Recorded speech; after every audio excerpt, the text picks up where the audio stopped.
Greetings, everyone. Pete Pardo here from Sea of Tranquility. Welcome to another episode of Album Homework Assignment. It's Sunday morning. We got two guys here together who have given each other their assignments. They've been listening to their albums and they're ready to talk about it. Welcome. We haven't seen him here on the channel in a while, Mr. Jason Morris. And from in the Prague seat, Chuck Alvarez. We got three New Yorkers here on the call together today. So good to have my New York brethren together. How are you, gents? How's everything? Oh, fantastic, man. Fantastic. Cool. Good to see you guys. It's been a while. Yeah, it's a pleasure, man. Exactly. So, Chuck, why don't you show off what you're wearing there? Because, look at that. Jason Morris, judo, right? Look at all that stuff sitting behind Jason there. He's got his own school there and everything like that. For those of you who haven't seen Jason in a while, he's a very talented guy. Got all sorts of things going on in his private life there. It's good to see. So they have both given each other their assignments. They've had, a couple of weeks with them. So we're going to talk about them today. And since it's his first time back on the channel a little bit, we're going to have Mr. Morris go first. What were you given as your assignment by Chuck? So I was given, and I'll preface this with saying I was a tough customer because I'm definitely not as sophisticated as you guys, but I have a line of what I really like. So I was tough. I was tough for Chuck to find something, and he gave me a bunch, and I kept saying, "Well, I've heard of that. No, I don't like that." So he ended up giving me a band called Nectar, and I heard of them through your channel, Pete. I didn't get into them because I didn't really check it out because they're kind of a prog band, and in general, I'm not a prog guy. Prog as in, I mean, yes, is prog, but they also have a lot of rock songs, right? So I'm not a big proponent of the 15. I'm like Chris Allen with that, the 15-minute songs and the jamming. And I'm not, Chuck, I'm definitely not as sophisticated as you. There's no question. After reviewing that, and I listened to it 3 times. And I haven't connected with you guys in a while, but I wanted to ask you before I give you my review, Pete, has there been anybody that has like really not liked a CD yet? Oh, there was some. Oh yeah. Oh yeah. Oh, there has been, including myself. Oh, great. Because I mean, boy, I through talking to Chuck, I mean, he's a super nice guy. To take your quote, you like what you like. I tried to like that, Chuck. I listened to it over and over again. It just, I mean, I wouldn't even consider like Thick as a Brick is something that really grabs me. And that's an album. It's a full album. Full album of 2 songs really. But there was nothing that grabbed me on this. But I took some notes, and the band was Nectar. The album was Remember the Future, and the song 1 is Remember the Future Part 1. And it started like I would guess, right? 70s prog, very mellow and kind of like a whirlwind. Yeah. No offense at all. Again, you like what you like. No, not at all. I'm a headbanger. I appreciate good music, but I'm definitely not as sophisticated as you two. I mean, I'm definitely not. I don't have that sophisticated ear to be like but I did. So at the 5-minute mark, I made a specific note. I get really excited because it started getting heavy, and that first song. And that only lasted about a minute.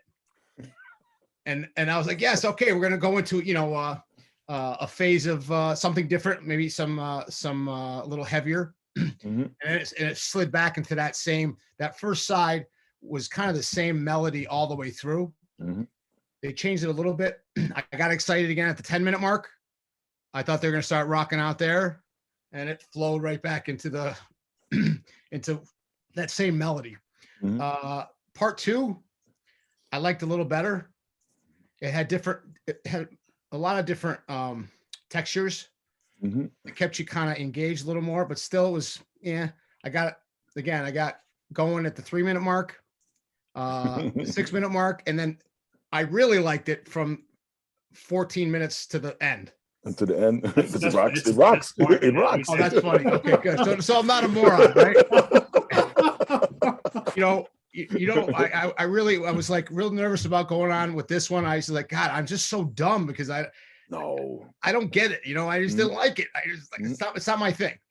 And except for that last bit, and it kind of reminded me of Starsky and Hutch. The way It's funky in Yeah, spots. yeah. the Mhm. funky, yeah, that's it. Mhm. I couldn't think of the word funky, the funky Mhm. part. I really like that last bit. I actually played that probably about 4 or 5 times. All right. And just before I got on, I didn't have time to go. Nectar has a big catalog. Yes, they do. Um, I just grabbed some other to see if they had anything that sounded a little different than that. And I'm sure they did. I don't know when, because on Spotify, those dates are sometimes wrong. Mhm. So the other side of Never. Do you remember that album?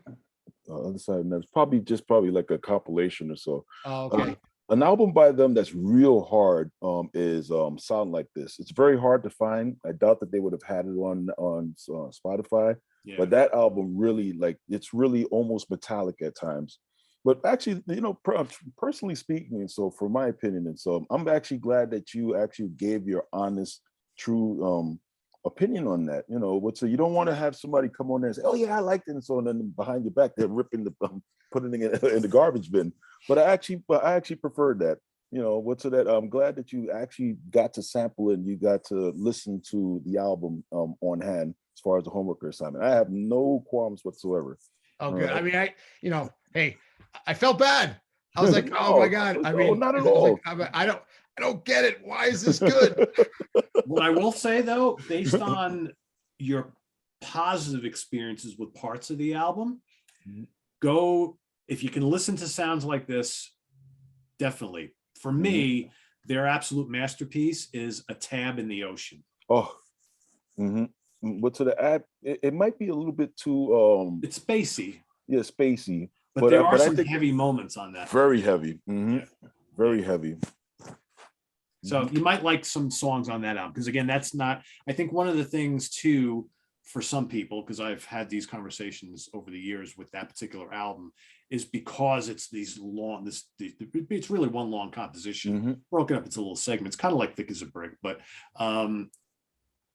that does turn people off because it just kind of rambles and it goes on and goes here and goes there and goes everywhere, where I think like that's really the only album that they have it's like that, whereas and maybe the first album is kind of like that, but I think A Tab in the Ocean has some good shorter songs that are really impactful, a little heavy, and definitely the sounds like this album is pretty rocking. Like I know you like Deep Purple and stuff like that, so if you like the heavy crunchy guitar and lots of Hammond organ, there's songs on Tab in the Ocean, there's songs on Sounds Like This that I think would be right up your alley. Yep. So give him a shot, Yeah. I definitely in this, it felt like it was going to go in that Hammond organ direction and be a little heavy in spots. It just kept floating in that kind of, that airy section for way too longer than I was, that I was like, hey, I'm so glad you're not that you would be mad at me, but most of these times the shows that it's like when Pete reviews albums. I love it when he gives his real opinion. It's like, this kind of sucks. I mean, you can't be like honest, everything. man. You got to be honest. You got to be very honest when it comes to that. Yep. Awesome. So we don't. So we have probably a forget about it on this one. So there won't be a purchase. Hey, can't win them all, but you know what? Go explore some of the other part of the catalog in Nectar. You might find something there you like. Oh, I will. So, yeah. Cool. All right, Chuck, what were you given by Jason? Well, Jason gave me a German band, Ed Guy, Hellfire Club, and I've had quite a while to sample this album, and I'm going to be very truthful. Personally, I'm not really much of a power metal fan, I think that power metal is actually dated to the 80s. But I actually like this album because it reminded me a lot of Halloween, and they had bits of Queensryche on it. This album, that starts off with a banger in Mysteria. The Piper Never Dies is a 10-minute long song. It's a pretty good song. But We Don't Need a Hero, and from that point onward, it just smokes from that point onward. I thought this album was excellent. Loved it. Which I listened to it quite a bit. Which I'm working on my mother-in-law's apartment next door, and I had this blasting over there. Thought it was fantastic. It's funny because right. I've never really heard this band before. There are a lot of bands from Germany that I hadn't heard because, like I said, I don't really dwell that much into power metal, which I'm more so into the progressive metal. But these guys seem to be like a nice edgy bit right there. So I actually like this album. I actually went back and started purchasing some of their stuff earlier onward. So yes, which an Ed guy, really like these guys, man.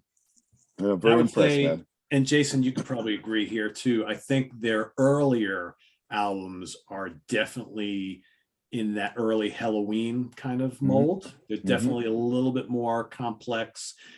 For me, and Jason and I've had this conversation already before, I think later in their career, they got very kind of, we're a happy German power metal band, woohoo, type of thing. And that's not really for me. I think their early part of the catalog is really, really strong. Really strong. So yes, no, I did enjoy this. My favorite song on the album is Forever. I really like that power ballad right there. It just reminded me of the 80s while I was in high school. But no, Jason, I appreciate this. I really like the album. And Awesome. I said I did wind up purchasing a couple more albums from them. Did like them. Wow. Wow, nice. You got a couple of them. Very good. Wow. Yeah, you So see, My wife loves that song Forever. Oh, well, yeah, great taste.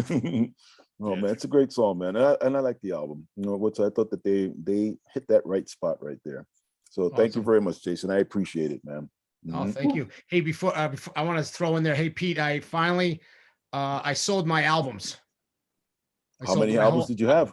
I had about 2,000 of them. Oh wow. I finally bit the bullet, sold them. Guy gave me a nice, decent price. I've had a little, anxiety after, because we spent our whole, imagine turning around and not seeing that that stuff behind you. But they've been sitting there for 20 years. I don't have a turntable. We talked about this before online. It's like, what is the big deal with vinyl now? Should I keep them? You're like, dude, I don't have any vinyl. Get rid of them. And that I have a couple buddies that had record stores that have told me, dude, just get rid of those. If you're not going to use them, this vinyl craze, or I don't know if it's a craze, but guys like us that have disposable income, spending money on that. But if you don't have the setup and you don't listen to albums, and I'm a playlist guy anyways. Like I used to take the albums and make cassette tapes out of them. So I could only listen to, if I'm going to have an Ed Guy tape, it's going to be, Ed Guy, according to Jason, and not have any of the songs that I don't like. So I don't listen to albums like that. So I just want to tell you, I finally did. They take up a lot of room, right? I mean, oh my God, you think this takes up a lot of room? I mean, if I went back to buying vinyl again, I'm like, I don't have enough room for any more of this. It's like totally. And you're in a different store. You're getting that stuff all the time. So what we don't see behind that camera, you probably have it all in front of you. Oh, you wouldn't. Yeah. I mean, tons of stuff. Between the stuff I buy and the stuff that gets sent to me from the labels and the bands, it never ends, right? So. Chuck, do you have a big vinyl collection? What's that? I don't have as much as I used to. When I moved in, when my wife and I moved in together, and so I got rid of 90% of my collection. I have probably about 200 vinyl over there, and I have like over 2,000 CDs in my closet. And I used to collect comic books. I had over 30,000 comic books that I just gave away. I just didn't have the space for them. Gave them away. Whoa. Yes, I could have sold them, but just like you said, Jason, the anxiety of it, and so. But I just was like, I have peace of mind. Yeah, I finally, when they were gone though, I definitely stressed for a few days. I was like, oh my God, did I get ripped off? What am I gonna do with the? But then after a while, I was like, yeah, nothing's happened. They're still doing nothing. I'm not gonna listen to them. They're gone. And I made a couple bucks, and my wife was happy. Well, you can do. And that's the important thing, right? Exactly. So there you have it, everybody. We got on for Nectar Remember the Future. We got a Forget About It on Ed Guy Hellfire Club. We got a purchase. So there you have it. A little mixed bag today, but that's okay. It's fun conversation. That's the important thing. So thanks for watching, everybody. And thanks to Jason and to Chuck for doing their homework assignment for the week. Tune in next Sunday for another album homework assignment. And till then, visit us on the web at www.seaoftranquility.org. We're on Facebook, we're on Twitter, of course, we're here on YouTube all the damn time. Stay tuned tomorrow. The week begins once again with the Hudson Valley Squares tomorrow night, and Tuesday in the Prague Seat. Wednesday, What's Hot with Sea of Tranquility, new album review day. Thursday, the Monsters Den. Friday morning at the Funhouse with Martin Popoff. Saturday, the UK Connection with Simon Brain, Stephen Reed. And like I said, we'll be back here next Sunday with another album homework assignment and 2 more participants. Till then, I am Pete Pardo for Chuck Alvarez and Jason Morris. We'll see you real soon. Take care, guys. Bye-bye. Bye-bye.